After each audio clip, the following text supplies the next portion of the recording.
হযরতে ওমর ফারুক রাদিয়াল্লাহু তাআলা আনহু ঈদের দিন ঘরের মধ্যে দরজা জানলা বন্ধ করে কান্না।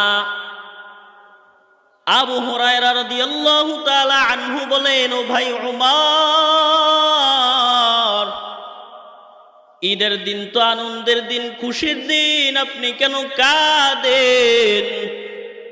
ওমর রাদিয়াল্লাহু তাআলা আনহু বললেন, ও আবু হুরায়রা, আনন্দ তো সে করবে যার কোনো চিন্তা নাই, কোনো পেরেশানি নাই। আনন্দ তো সে করবে যার কোনো চিন্তা নাই।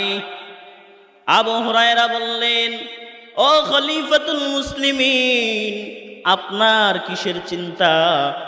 নবীজি সাল্লাল্লাহু আলাইহি ওয়া আলিহি ওয়াসাল্লামের মাধ্যমে 10 জন মানুষকে দুনিয়ায় জান্নাতের সার্টিফিকেট দেওয়া হয়েছে, আপনি 2 নাম্বার।